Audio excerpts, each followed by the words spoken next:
to BladeBound Saga.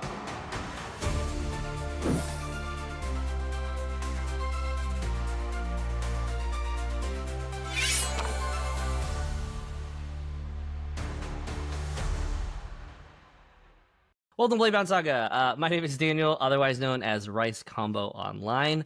And in today's video, as the title says, we are just going to be talking about our top 10 things that we are excited about.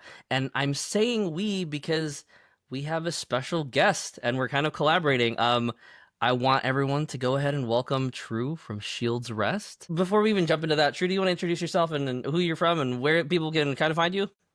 Absolutely, sure. So I'm True, as he said, Shield's Rest. We're basically a group of friends and military members that love tabletop RPGs, and we get into literally all of them.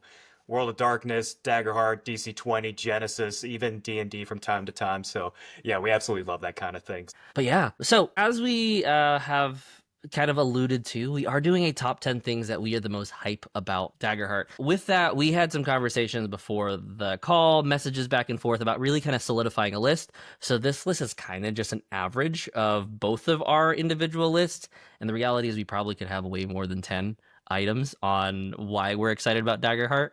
But let's start where things end with 10, because it's a countdown.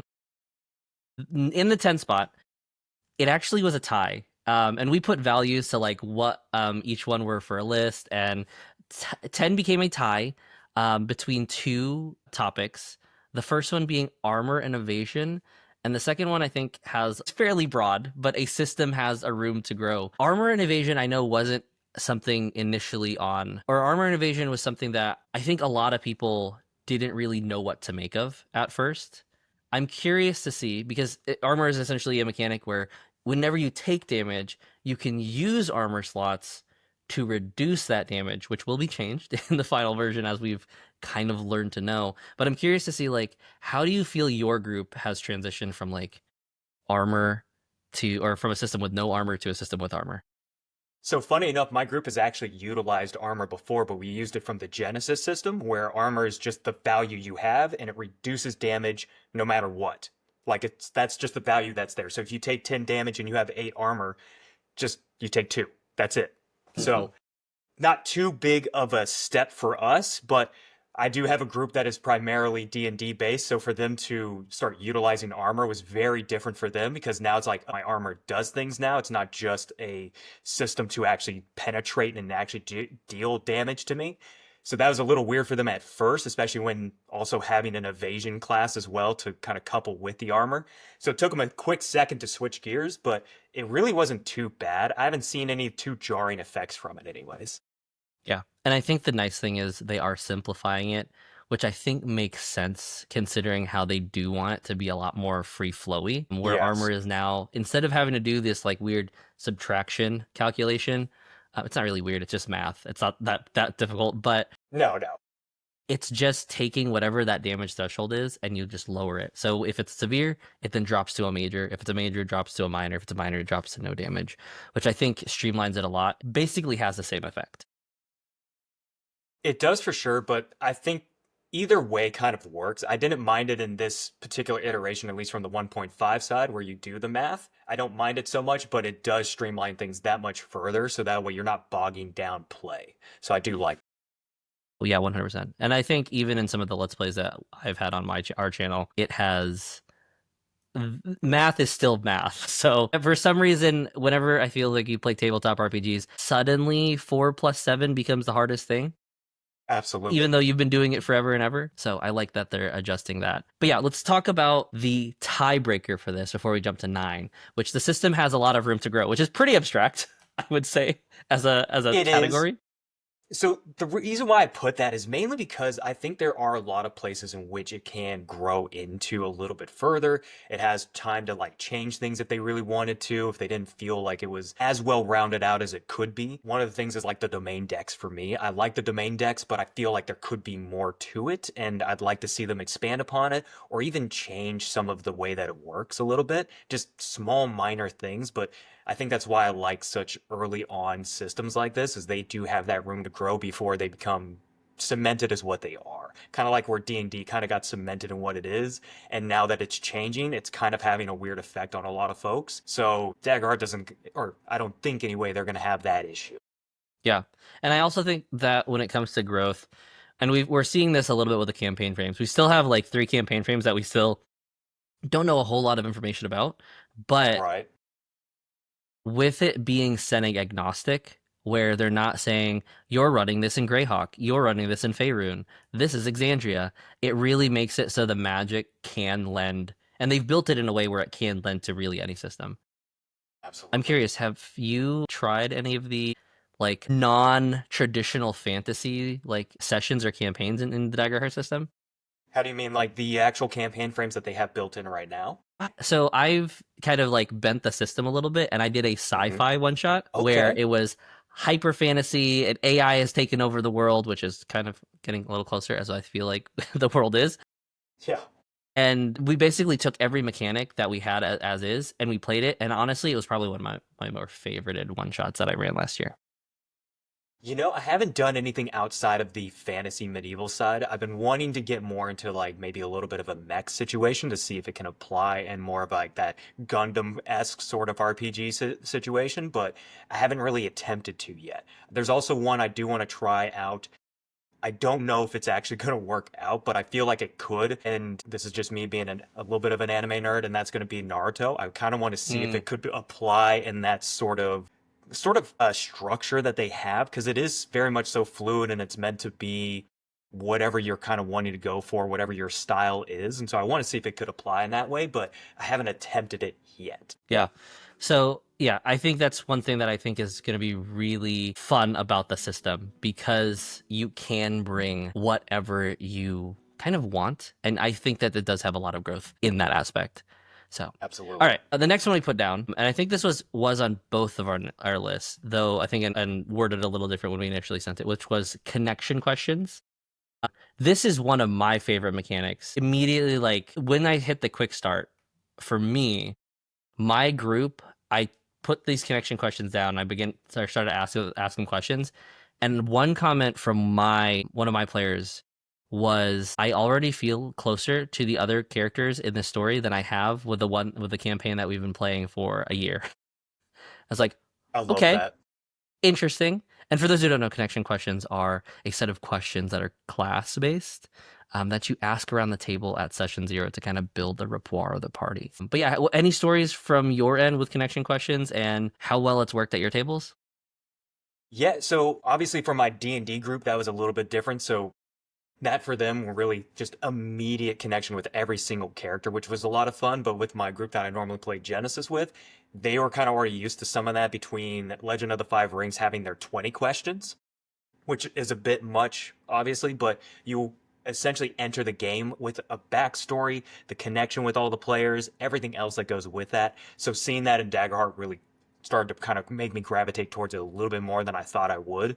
And that's because it does give you as a player that connection to your character, but also to the other individuals in the party immediately, and gives you a little bit more of an understanding for the world around you, just a slight amount. So I do like that a lot. So I could see these questions kind of expanding as we go a little bit more, especially if you have more like campaign specific questions for certain campaign frames. You could probably bring in certain questions that would enable that player to connect a little bit more. So Yeah, and I think from the GM standpoint too, you get to know a little bit more about the character, because I feel like sometimes as a GM, especially in like session zeros before the campaign starts, it's kind of like pulling teeth from your players to get those backstory notes, and it's like, oh, I want to include your backstory in. It's like, yeah, I just came from this town. It's like, well, I can't really do a whole lot from that. I don't even know where that town is right now. it's disjointed. I know Yeah, exactly what you mean. It feels disjointed from everybody else, and you're like, how do I slap these guys together right now? Like, what is this? yeah, 100%. Which I think is bad segue, but we're just going to segue anyway. It's the number 8, environments. So environments was something that I was not expecting. I didn't come from a system that had environments outside of 5e and like layer actions. And it looks like you didn't come from it either. What were your takes on environments initially? At first, I didn't know what to think because I'm like, okay, so what is this exactly? But as I started to understand it a little bit more, because I haven't actually played a system that's had this. Even in some of my favorite ones that I've played for years on end, they haven't had something like this at all. And I do like the fact that there are some features that have some like pre-planned kind of encounters, some different things like the bustling market or whatever, where there's that thief that's in there that you could activate if you really wanted to. I just love that it gives you tons of ideas as a GM to create a more dynamic encounter, even in some of the more mundane spots, or not really mundane, but not something you would think to have an environment for, or layer actions, if you want to think of it like that, for.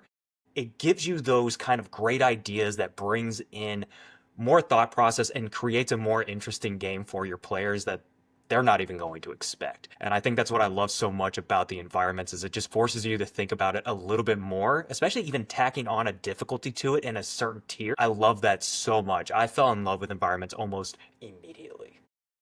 Yeah, and I think I came from the same perspective. I didn't initially understand how they were to be used, and I think it did take a little bit for me to really like fully grasp how to use it. And it wasn't until maybe like 1.3, 1.4 of the beta where I decided to start using it a little bit more often.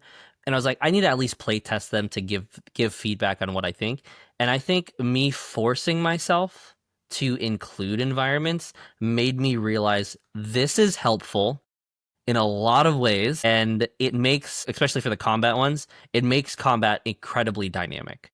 Yes. You are not just fighting the adversaries that are in front of you, you're also fighting, and sometimes even, and some of them even giving a benefit to the players depending on how they interact with it. Yeah. But you're giving the like the battlefield a personality, which sometimes in 5e or other systems the environment kind of is just there, and sometimes it's like, oh, I'm too far is kind of the only obstacle you get, or oh, I can't see that, I don't have line of sight, is kind of the only distraction. With Yeah. environments, there's other components that you do have to interact with, lest they be an issue for you.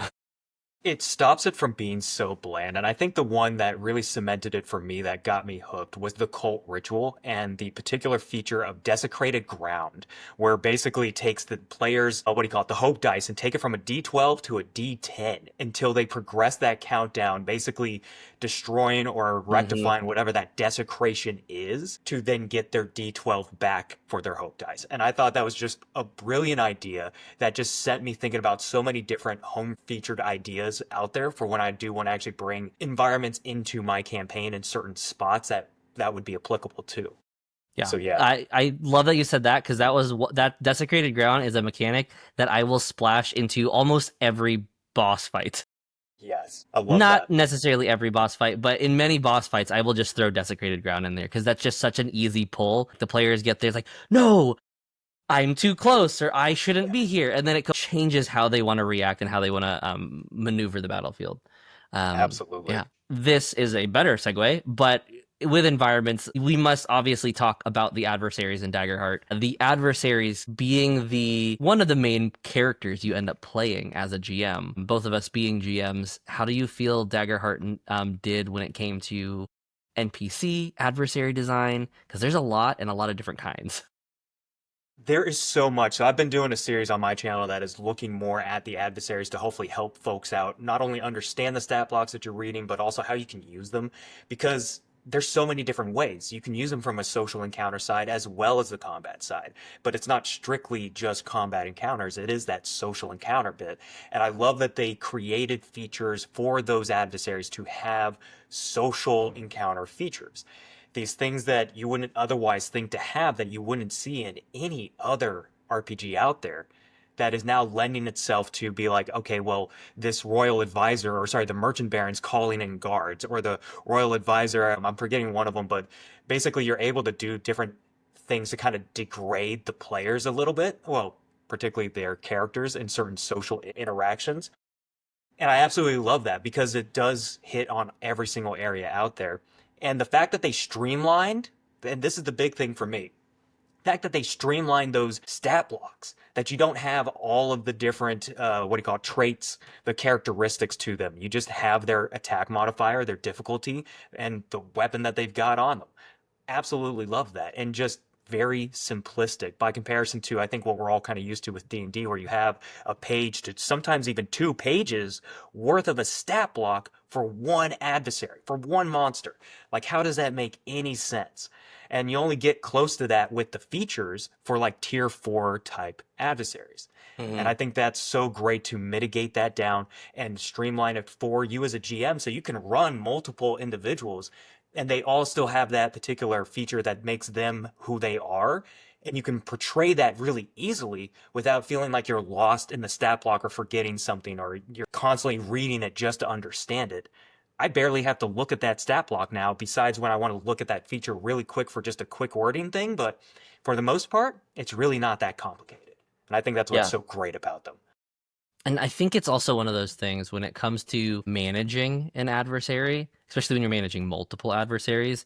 I love the way that Daggerheart, one, explains how a GM should kind of narrate the feel as not Yes. just whose initiative it is, but where the spotlight is kind of being pointed at. So you can Yes. have the spotlight on the Guardian who's taking on the large brute, and then a group of minions comes in and then change the spotlight over there.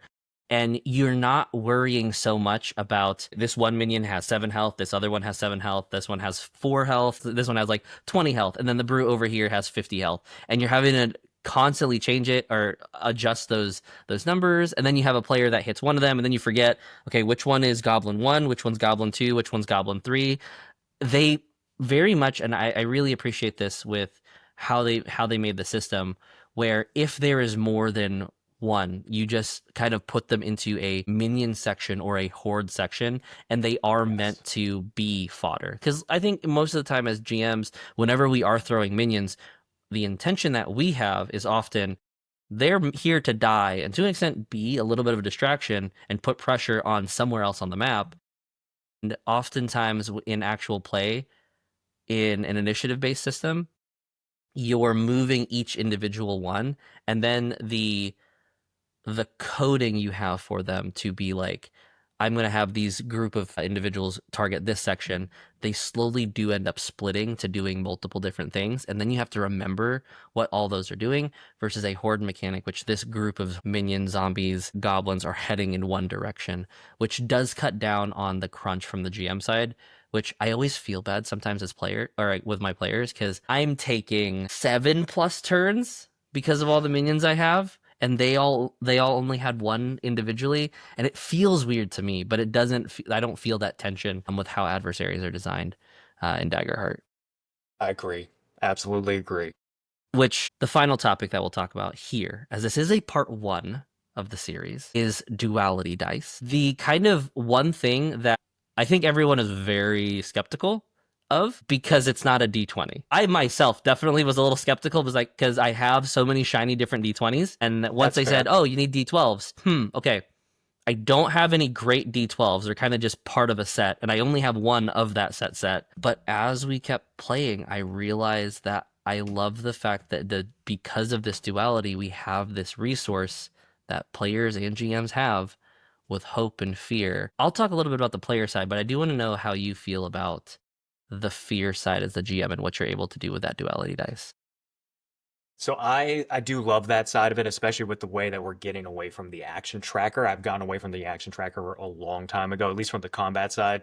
Was unnecessary. You're basically doing the same thing except calling it by a different name. But I like the fear side because for those that have played Genesis, like you're doing a lot of that already. The narrative dice is very much so a natural thing where there's advantage and threat rather than hope and fear. And so it works the same way though, where your players gain a benefit from the hope side and you gain a benefit from the threat side, and you're basically giving them some form of a detriment in some way, shape, or form. I do love that because it gives me more to work with. Rather than a D20 and a set DC, it doesn't give me as much to work with by comparison to the fear and the hope. And now I can start going, oh, thank you, dice, for telling me exactly what I need to know. So that way, okay, great. If a player rolls with fear in any way, shape, or form, whether that's successful or failure, I get to utilize that in a fun way. Especially like if somebody's trying to like lockpick their way in, maybe that fear is somebody noticed them. Just simply notice them. Nothing too crazy. Notice that they're lockpicking their way in.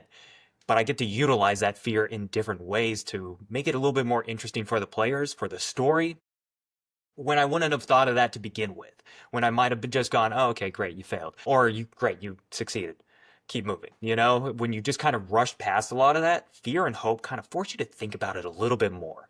So, but that's me for the fear side, and especially for the combat side. That is so much fun when you can start utilizing all those features, or Mm-hmm. maybe you don't get to as much because you don't have enough fear because you used it in so many different ways, and you're just now waiting for the players to give you more of that fear. So, I think there's a lot of ways that it can be used, and just gives you so many more options. For the hope side, what's your experience with the hope side? So, as a GM, because most of my time is as a GM, it's such a great resource. And I think the one thing that it's from the GM side, it's frustrating sometimes because you'll hear the players like, I have 3 hope. And then they look at the other player across the table or on across the screen. And it's like, do you want to do a tag team attack? And it's like, oh, that's about to be a lot of damage. That's about to be a lot of damage. And it's a great kind of, and I think the one thing that I really like about it from playing as a GM and playing from this kind of narrative focused game is hope does allow you, especially if you roll with hope multiple times, it does create what I think some systems don't have is momentum. Um, Yes. there have been so many times where the players will strike a hit with hope.